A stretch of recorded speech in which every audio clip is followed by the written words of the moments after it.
పేద ప్రజలు బతకనే వద్దా? స్వాతంత్రం వచ్చి 54 సంవత్సరాలు అయిందంట. మరి కోట్లాది మంది ప్రజలు కనీసం తిననీకి తిండి, కట్టుకోనికి బట్ట, ఉండనీకి ఇల్లు కూడా లేకుండా ఎందుకు ఇంత దారిద్రాన్ని అనుభవిస్తున్నారు? అరే పెంట మీద పెంట జమైనట్టు ధనవంతుడు ఇంకా ధనవంతుడు అవుతుండు, పేదోడు ఇంకా పేదోడుగానే మారుతుండు. ఉన్నోడు పొద్దుగాల విమానంలో అటు పోయి సాయంత్రం విమానంలో ఇటు వాపసు వస్తుండు. మరి గరీబోనికి సత్యలోపు ఒక్కసారైనా విమానం ఎక్కడి యోగం లేదా? ఏం ఇండియన్ ఎయిర్లైన్స్ బలిసిన వాళ్ళు అయ్యా జాగిరా? ఇంకా కొన్ని కోట్ల మంది ప్రజలు కనీసం ఒక్కసారైనా రైలు కూడా ఎక్కలేదంటే జాతి సంపదని ఎవడు అనుభవిస్తున్నట్టు?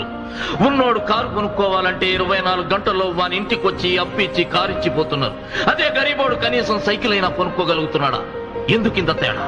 తిరుపతికి పోయినా అంతే. బలిసినోనికి అర్ధగంట, గరీబోనికి 12 గంటలు. పేదోడు కరెంటు బిల్లు కట్టకపోతే ఫీజులు వీకేస్తారు, చిన్న తప్పు చేస్తే స్టేషన్ లో దోస్తారు. బలిసినోనికి బారాకున్ మాఫ్. అరే పేదోనిగా పుట్టుడే